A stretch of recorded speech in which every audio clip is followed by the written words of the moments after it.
na nga natin. Ako din, nagugutom na ako. Kumukulo ng tiyan ko. Hanap tayo ng pagkain. Sana may pagkain hulog ng langit.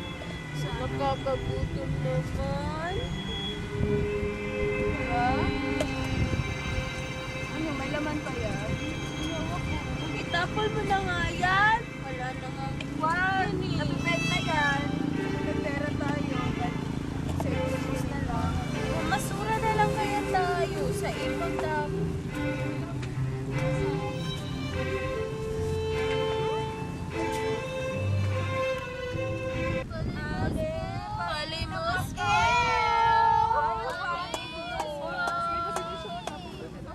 Busog ka na ba, Patria? Oo, busog na ako, Margarita.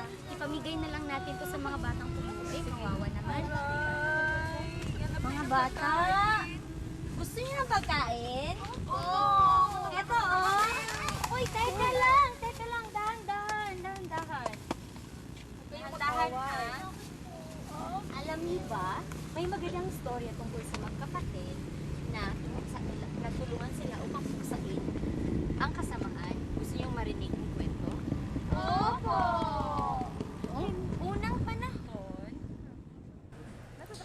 Noong unang panahon, ang Pulong Mindanao ay napapalibutan ng katubigan. Kabundukan ang tinatahan ng maraming tao'y doon namumuhay. Maligaya sila sapagkat sagana sa likas na yaman. Dumating ang panahon nang magsilitawan ang apat na halimaw na nagbibigay takot sa buong kalupaan ng Mindanao.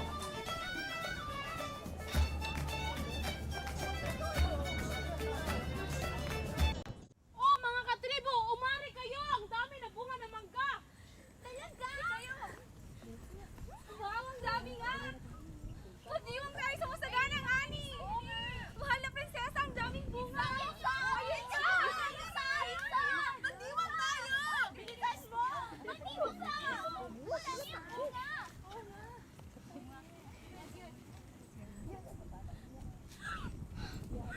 Ano yun?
Ang ganda na ng mga bulbayi.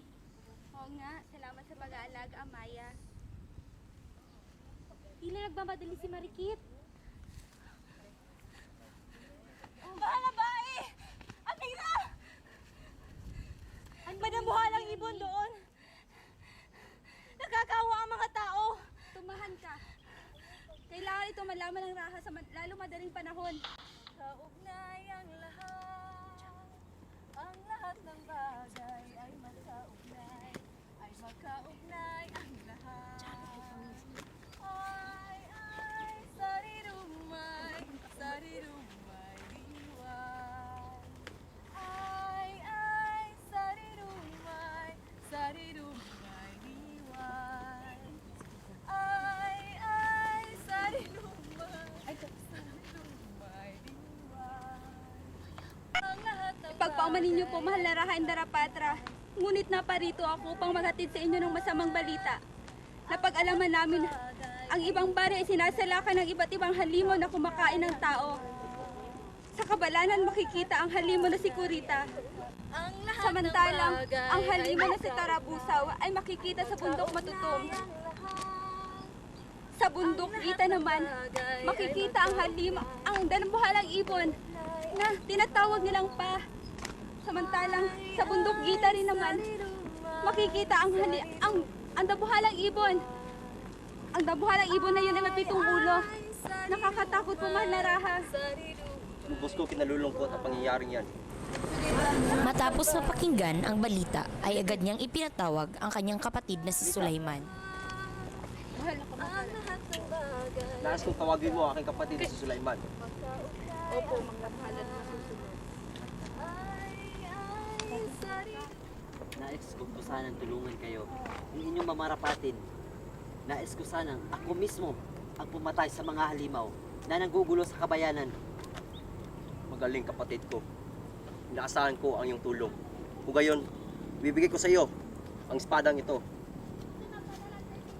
At ang dahon ng sapil. Magagamit mo yan sa iyong paglalakbay. At naway gawayan ka ni Allah sa iyong paglalakbay. Umayo ka, kapatid ko. Salamat kapatid. Sana'y idasal niyo ako. Sige.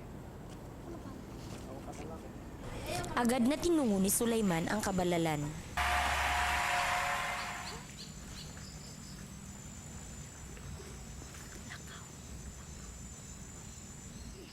Nasaan ka, Kurita? Pagkasabi nito'y biglang nauga ang lupa at biglang lumitaw ang halimaw na si Kurita.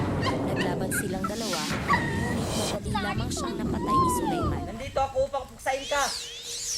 Para ang tao hindi na mangamba. Ah! Ah! Patay ka ngayon sa akin!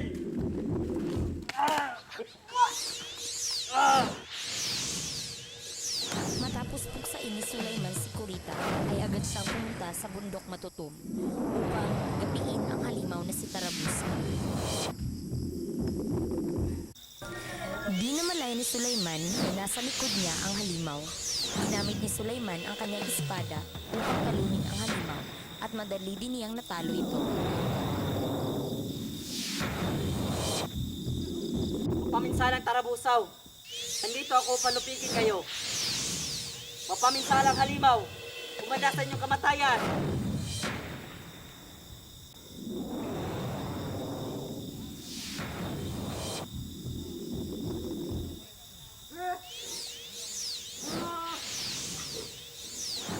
Handa kayo sa akin.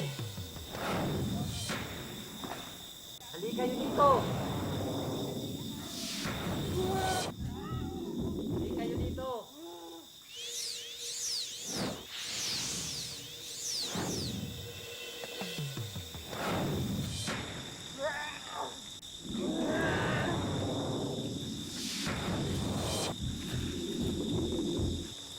Handa ka!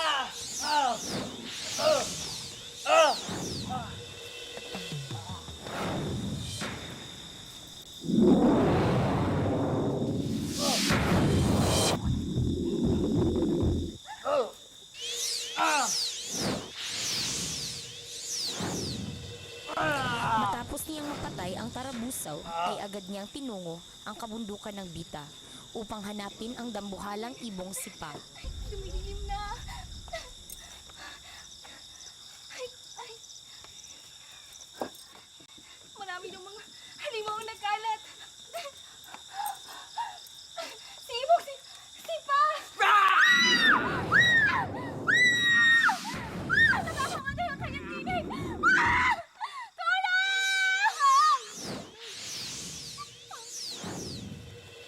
Ikaw halimaw na pa. Ikaw ngayon magpakita. Ikaw na nananalasa. Ikaw ngayon mapupuksa. Halika! Napansin ni Sulaiman na parang dumilim ang kapaligiran. Pagtingin niya ay Manda nakita sa niyang atin gusto ngayon. siyang dagatin ng ibong Pa. Ngunit biglang umalis si Pa at iniwan si Sulaiman.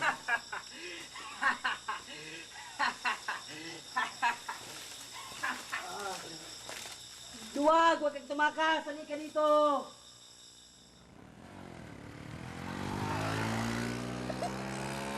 Pa! Bumalik ka dito! Hayop ka! Bumaba ka dyan sa motor! Kapagod! May hits na lang! Sa di kalayuay, nagtagpo si Pa at si Sulaiman.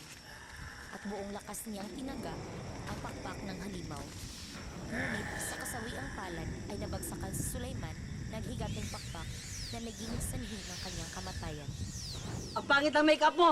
Ang laki ng tiyan mo! Hindi man ang tiyan ko! Nag-gym na ako! Ang baho ng hininga mo! Hindi! Ang payat-payat mo!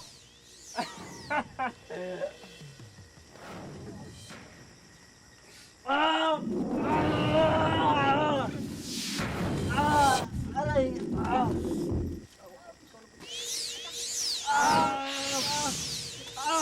Sakit pa! Ganun ang sakit na naramdaman ko nung umalis ka sa akin.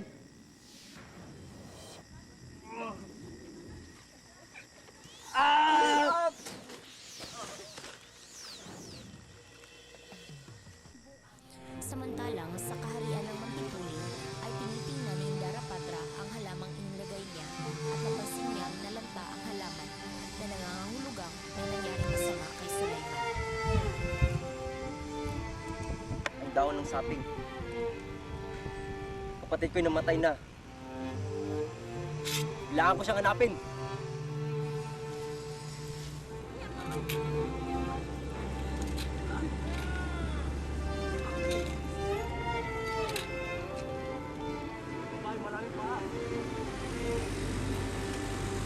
Ganon. Kapag pala siya ng aking kapatid.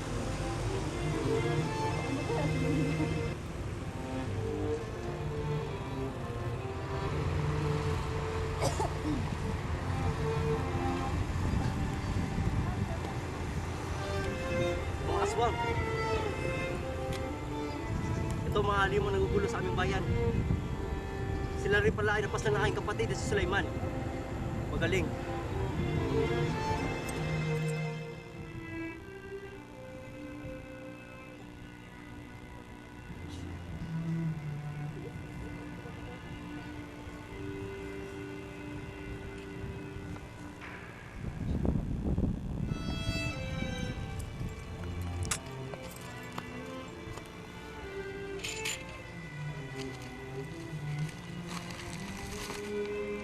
Sulaiman.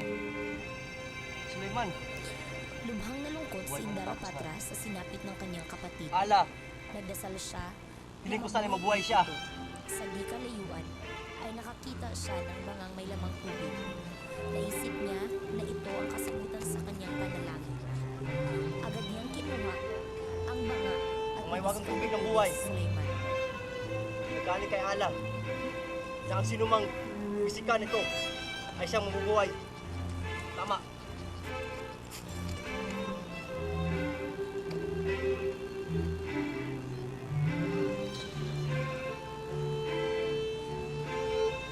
Ala, saradingin mo ang aking kagustuhan.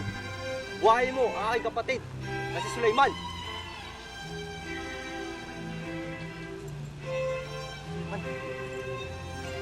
Sulaiman.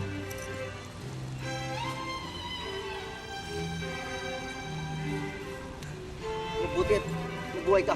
Salamat aking kapatid. Subalit, hindi pa natapos ang aking misyon. Meron pang halimaw na hindi ko napatay. Lubos kong kinalulungkot ang pangyayaring yan. Subalit mas nanaisin ko pang mabuhay ka at bumalik sa ating bayan. At ako na lamang ang pupuksa sa halimaw na yun. Mabuti pa umalis ka na muna. At ako na lang hahanap sa halimaw na yun. Nakabalik na si Salamat, Sulaiman sa kapatid. kanilang Sige, kaharian. mayo ka. Ngunit ang pakikipaglaban ay hindi pa natatapos. Kaya agad nang nagtungo si Indarapatra sa bundok Gurayan. Sa kanyang paglalakbay ay humingi siya ng gabay ng bathala.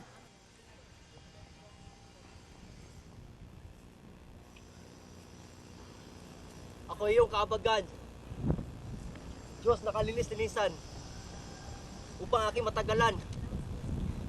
Ito matirik na daan. Ako'y naririnig. Matapang na katulad ko. Puputulin yung mga ulo at itapon sa malayo. tama na binata! Yan ang hinahanap ko! Magsisisi ka! At magkita ng buhay mo! Dito sa akin dahil bumuso, dito kita malulugmok. Tapang! Yes! Pag tumawa sa akin tayo! Mga has! Ay, laban. Ngayon ko naman ayaw yan. Naglaban ng matindi ang ibong may 7 ulo at si Indara Patra. Nagtapat ang kapwa-tapang ng dalawa. Subalit, sa kaliksihan ay namayani si Indara Patra. Nangaputol ang ulo ng ibon at ito'y umungol hanggang sa namatay ito. Ulo kayo isa man. Ngayon ko naman. Ayaw matay.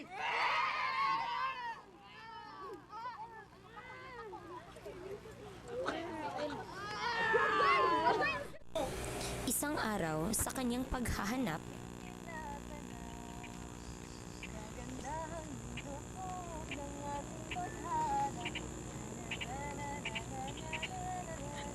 Ganda ng tanawin, mahanap ng daming palaka. Parang may nakatingin. Ano kaya pangalan ng magandang dilag na yan? Iganda na kanyang mga labi. At kaibig-ibig ang kanyang buhok. Para siyang prinsesa sa gilid ng sapa.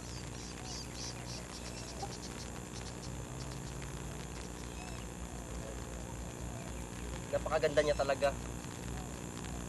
Sadyang kaibig-ibig. Malapitan nga.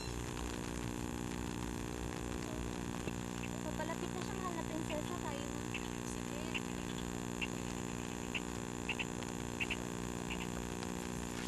Tayo na, sige.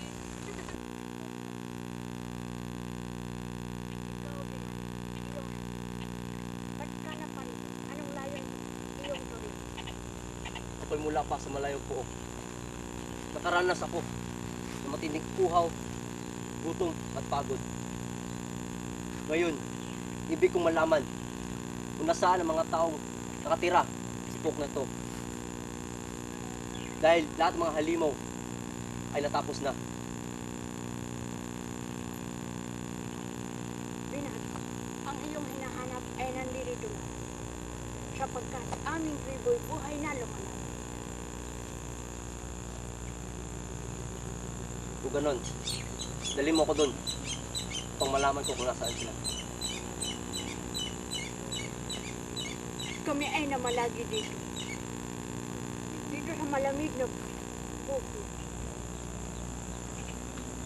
Kung ganon, Tago at umaasang may payapang makukuha. Sa iyong itinangis, O Diyos, Allah, salamat. Ang aming buhay na maala, ngayon ay matamis na. Ngayon,